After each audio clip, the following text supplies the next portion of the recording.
Hi hello வணக்கம். நான் உங்களோட வாய்ஸ் இன் தமிழ். நாம் இன்னைக்கு கேட்க போகிறது மாபெரும் இதிகாச கதையான ராமாயணம். ராமாயணம் அப்படின்னா ராமசரிதம் அப்படிங்கிறது அதோட பொருள். பகவான் விஷ்ணுவோட 7வது அவதாரமான ஸ்ரீராமர்.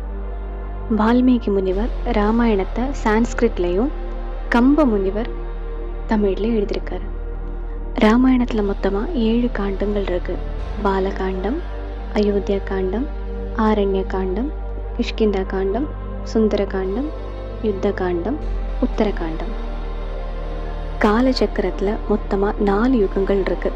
கிருதயுகம், திரேதாயுகம், துவாபர யுகம், கலியுகம். நாம் இப்போ இருக்கிறது கலியுகம். ராமாயணம் நடந்தது திரேதாயுகத்தில். கங்கா நதிக்கு வடக்கே கோசல ராஜ்யம் இருந்துச்சு. அந்த கோசல ராஜ்யத்தோட தலைமை நகராக இருந்தது தான் அயோத்தியா பட்டணம்.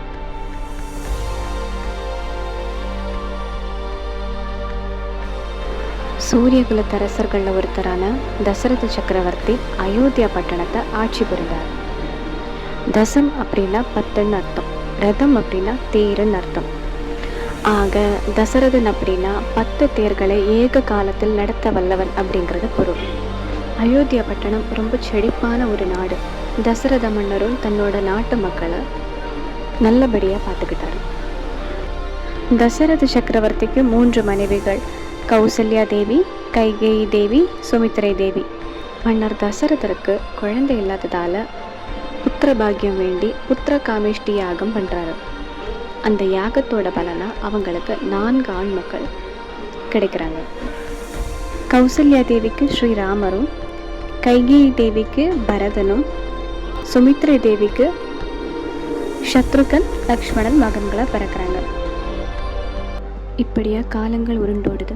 பல வருஷத்துக்கு அப்புறமா அயோத்தி வந்த விஸ்வாமித்ர முனிவர் தசரத சக்கரவர்த்தியை பார்த்து தான் ஒரு யாகம் நடத்துறதாகவும் அந்த யாகத்துக்கு பல இடையூறுகள் இருப்பதாகவும் அந்த யாகம் நல்லபடியாக நடக்கிறதுக்காக ஸ்ரீராமரையும் அவரோட தமையனான லக்ஷ்மணையும் தான் கூட அனுப்பி வைக்கும்படி கேட்குறாரு. முனிவரோட கோபத்துக்கு ஆளாகக்கூடாதுன்னு தசரத சக்கரவர்த்தியும் மனசு இல்லாமல் தன்னோட பசங்களை அவர் கூட அனுப்பி வைக்கிறாரு. அப்படியா ஸ்ரீராமரும் அவரோட தமையனான லக்ஷ்மணனும் விஸ்வாமித்ர முனிவரும் யாகம் நடக்கக்கூடிய இடத்துக்கு போகிறாங்க. அங்கே யாகம் நடந்துட்டு இருக்கும்போது இடையூறாக வந்த தாடகை அப்படின்னு சொல்லக்கூடிய அரக்கிய ஸ்ரீராமர் வதம் பண்ணுறாரு.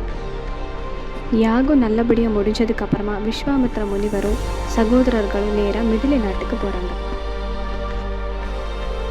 மிதிலை நகரத்தில் ஜனக மகாராஜா தன்னுடைய மகளான சீதா தேவிக்கான சுயம்பர நிகழ்ச்சியை ஏற்பாடு பண்ணிப்பார். விஷயம் என்னென்னா, யார் ஒருத்தர் அங்கே இருக்கக்கூடிய சிவதனுஷ் வில்ல வளைக்கிறாங்களோ அவங்களால தான் சீதா தேவியாரை மனம் முடிக்க முடியும். நிறைய அரசர்கள், இளவரசர்கள் அந்த வில்ல வளைக்க முயற்சி பண்ணி தோற்று போகிறாங்க. கடைசியாக விஸ்வாமித்ர முனிவரோட கட்டளைப்படி ஸ்ரீ ராமபிரான் அந்த சிவதனுஷ வில்ல வளைச்சு அதில் ஜெயிக்கிறாரு. விஷயம் உடனே அயோத்தி நாட்டில் இருக்கிற தசரத சக்கரவர்த்திக்கு தெரிவிக்கப்பட்டு அவங்க எல்லாருமே மிதிலை நாட்டுக்கு வராங்க. அப்படி ஸ்ரீராமர் சீதா தேவியோட திருமணம் இனிதான் நடைபெறுது. கூடவே ஸ்ரீராமரோட தமையன்களுக்கும் சேர்த்து கல்யாணம் நடக்குது. ராமன், ஸ்ரீராமர், சீதா தேவி, லக்ஷ்மணன், ஊர்மிளா, பரதன், மாண்டவி, சத்ருகன், ஸ்ருதகீர்த்தி. அப்படி 4 தம்பதியினருக்கு இனிதே திருமணம் நடைபெறுது. மிதிலை நகரமே விழாக்கோலம் கொண்டது. இதோட செகண்ட் பார்ட் கேட்க மறக்காமல் சேனலை சப்ஸ்கிரைப் பண்ணுங்கள், கமெண்ட் பண்ணுங்கள்.